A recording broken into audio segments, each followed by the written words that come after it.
Bible कहती है अपने आप को धोकर पवित्र करो, शुद्ध करो, पुराने मलिनता के चादर को, वस्त्र को उतार कर फेंक दो और नया धार्मिकता का वस्त्र पहन लो। नया चीज, नया मस्त और नया दाखरस आपके लिए तैयार है। हालेलुया, बोलो यीशु मसीह की। अब हम कहें कि जबरदस्ती कि पेड़ अगर पत्ते नहीं गिरा रहा पुराने, तो पेड़ ये भी अपेक्षा करे कि मुझे नया फल चाहिए, क्योंकि अगर आप देखेंगे बिना फल के पेड़ किसी काम का नहीं। इंसान 2 साल 3 साल रखेंगे, उसके बाद काट देते हैं। बाइबल कहती है कि प्रभु ने दाख की बारी लगाई और माली आया और देखने के लिए उस दाख की बारी में गया और एक पेड़ ऐसा देखा उसमें कोई फल नहीं है। तो फिर मालिक से विनती किया कि इसको ठीक है 1-2 साल और रहने दो, मैं इस पर खाद दूंगा, पास दूंगा, इसकी देखभाल करूंगा, आगे को फले तो भला, नहीं तो उसको काट डालना, क्योंकि ये और जगहों को क्यों रोके रहे, क्योंकि दूसरा पेड़ लगाया जाए ताकि ये फल पाए। तो किसान ने देखा, 1 साल 2 साल इंतजार किया, उस पेड़ ने कोई फल नहीं दिया।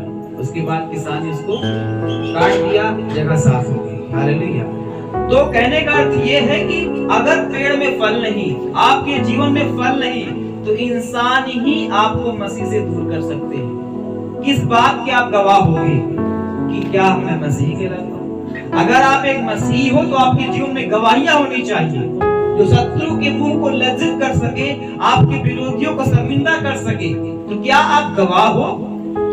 आपने एक छुटकारा पाया, ठीक है, लेकिन अगला छुटकारा भी आपके लिए है, और ऐसी ऐसी आशीष प्रभु ने आपके लिए रखी है कि आपके विरोधियों को लज्जित कर दे, उनका मुंह एकदम से बंद कर दे कि वो दोबारा बोलने के काबिल न रह सके। आप शर्मिंदा इसलिए हो क्योंकि आप खुद ही सही रास्ते पे नहीं चल रहे हो, परमेश्वर के साथ उस रीति से नहीं चल रहे जिस तरीके से चलना चाहिए। हालेलुया, बोलो यीशु मसीह की। प्रभु तो चाहता है आपको चंगा करना, आजाद करना, धन देना, बढ़ाना, आपको ऊंचाई पर ले जाना, लेकिन प्रभु आपकी इच्छा चाहता है, क्या आप उसका साथ देंगे? क्या आप उसके साथ सहभागिता जताएंगे?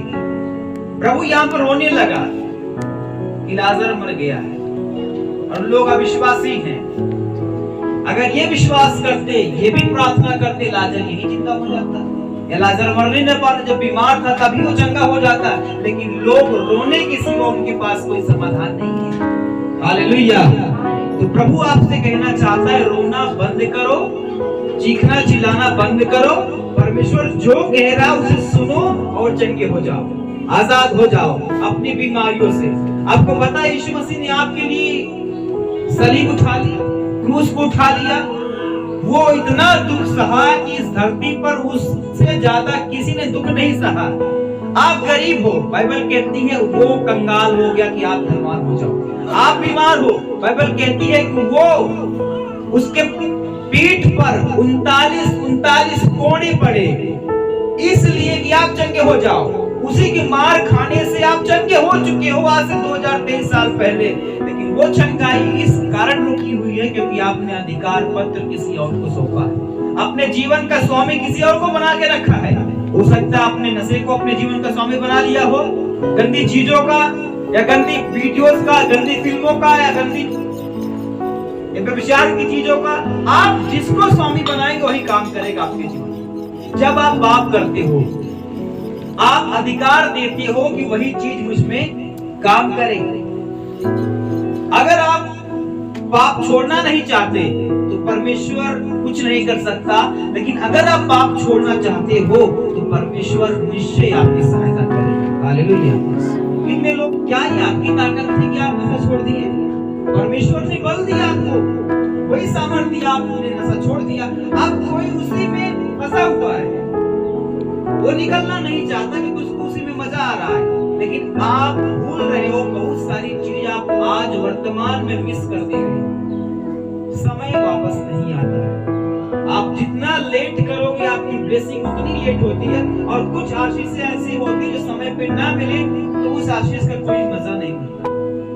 वो चीज आज आपको चाहिए और आज आप पाप में हो, आज आप गुनाह में हो, तो परमेश्वर चाह के भी वो आशीष आप पर नहीं उतार सकता। इस धरती पर जितने लोग हैं, हर एक के लिए परमेश्वर की विशेष योजनाएं और विशेष प्लानिंग है।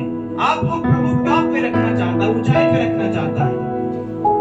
हर एक इंसान छोटा बड़ा, बाइबल कहती है किसी को तुच्छ मत जानना, क्योंकि आपके लिए स्वर्गदूत दिए गए हैं इस धरती पर कि आप लिए वो काम करें। लेकिन काम इसलिए वो नहीं कर पाते, वो ब्लेसिंग, वो आशीषें, वो छुटकारे, वो वरदान, वो चीजें जो स्वर्ग से भेजी गई आपके लिए, वो इसलिए इस धरती पर नहीं उतार पाते क्योंकि आज भी आप डिस्कनेक्ट हो परमेश्वर की महिमा से, उसके वचनों से, उसके राज्य से, उसकी बातों से आप डिस्कनेक्ट होते हो, उससे आपका जुड़ाव नहीं। इस कारण जो स्वर्गदूत, जो दूत आपके लिए भेजे जाते हैं स्वर्ग से, वो आपके लिए कोई सहायता का काम नहीं कर पाते। वो तो लाना चाहते हैं ऐसा बिजनेस आपके जीवन में कि आप उसके द्वारा इतना फलवंत हो जाओ कि लोग आंखें फाड़ के देखें कि ये कैसे सफल हो सकता है। वो तो तैयार है, वो डिवाइन हेल्पर आपके लिए तैयार है, स्वर्गीय मददगार आपके लिए तैयार है, लेकिन आप अपने मददगार को रोक देते हो, स्वर्गदूतों को रोक देते हो। आप पाप करके, चोरी करके, गुनाह करके, परमेश्वर से अनाज्ञाकारिता करके आप खुद अपनी आशीषों को गवा बैठते हो। हालेलुया। संसार की बुद्धि लगाकर जितना आशीष आप नहीं पा सकते, उससे 1000 गुना आशीष परमेश्वर देने के लिए तैयार है। लेकिन क्या आप लेने के लिए तैयार हो कि नहीं, ये बात मैटर करती है। हालेलुया, यीशु मसीह की। तो क्या आप परमेश्वर को धोखा दे सकते हो? कौन धोखा दे सकता है? यहाँ पर बैठा कोई इतना सातिर है कि प्रभु को धोखा दे दे? धोखा दे सकते हो आप? नहीं दे सकते धोखा। तब फिर भी क्यों आप उसी नशे में आज भी जीवन जी रहे हो, जबकि आप प्रभु को धोखा नहीं दे सकते? और फिर आके सर आप आगे करोगे कि मेरे लिए प्रार्थना करिए, और वही कुछ दिन बाद आप कहोगे मैं चंगा नहीं हो रहा हूँ। तो मैं कहता हूँ कि डॉक्टर की दवा तभी काम करती है जब डॉक्टर की बात आप मानते हो।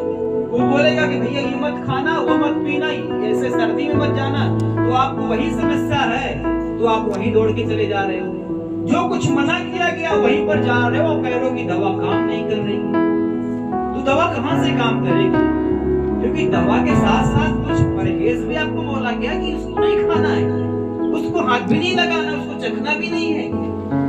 हर एक आशीष के पहले परमेश्वर एक प्रश्नवाचक चिन्ह लगाता है, यदि तू मेरी माने तो उत्तम उत्तम पदार्थ खाने पाएगा। यदि तू ऐसा करे, यदि तू बोए तो काटने पाएगा।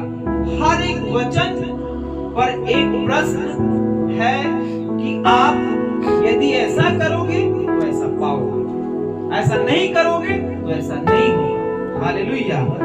आपकी धार्मिकता ही आपके जीवन को निर्धारित करेगी कि आप कितना ऊपर जाओगे। देखिए आशीष थोड़ा बहुत सब पाएंगे, आप समझते नहीं कितनी बड़ी आशीष प्रभु ने आपके लिए रखी हुई है।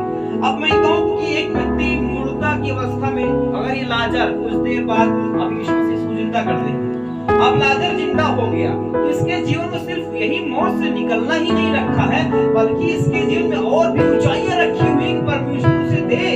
लेकिन इंसान उस ब्लेसिंग को खो देता है परमेश्वर की आज्ञा को तोड़कर, उसके वचनों को तोड़कर। हालेलुया। परमेश्वर आपको तभी बढ़ा सकता है जब आप उसके वचन के दायरे में हैं। परमेश्वर आपको तभी आशीष दे सकता है, आपके काम को ब्लेस कर सकता है जब आप उसके वचन के दायरे में हैं। अगर आप आज धोखा दे रहे हो परमेश्वर को, तो भविष्य में आपके साथ धोखा आएगा। जो कुछ आप बोते हो वही काटते हो। आज आप सोच रहे हो कि मैं परमेश्वर को धोखा दूं, चलो भैया चुप के मैं पाप किया जाए, गलत वीडियो देखा जाए, नशा किया जाए, तो ये धोखा आप परमेश्वर को नहीं अपने जीवन को दे रहे हो। और यही उगने वाला है भविष्य में। जो कुछ आप आज बोल रहे हो, आज गुनाह कर रहे हो, यही गुनाह होगेगा। आप काटोगे और आपकी फैमिली आने वाली, आपके बच्चे काटेंगे। नशा करो, मैं कहता हूँ 10 पैक लगा दो ना, आने वाली पीढ़ियां आपकी 20 पैक लगाई, आप मना नहीं कर सकते। थोड़ा नशा करते वाले ना, आने वाले समय में आपके बच्चे ना आपके सामने, आपकी आंखों के सामने बैठेंगे और नशा करेगा, कुछ नहीं कर सकते, कुछ नहीं कर सकते, क्योंकि आप उसी काम को किए, वही बीज बोए हैं, तो आपके बच्चे काटेंगे। वही पाप किए ना, खूब फोन में बात करिए, उल्टा सीधा यहाँ वहां करिए, आने वाले समय में देखिएगा आपके साथ पे बैठ के वो बात करेंगे, वो गुनाह करेंगे और आप देखते बस दांत घिस के कुछ नहीं, और आप भी कुछ बोलेंगे तो आपको घर से निकाल देंगे, क्योंकि आप वही बीज बो रहे हो। जो बोओगे वो काटोगे। परमेश्वर को निराशा दोगे तो निराशा आपके जीवन में आएगी, और अगर आप आज धर्मी हो तो परमेश्वर धार्मिकता का फल भी आपके जीवन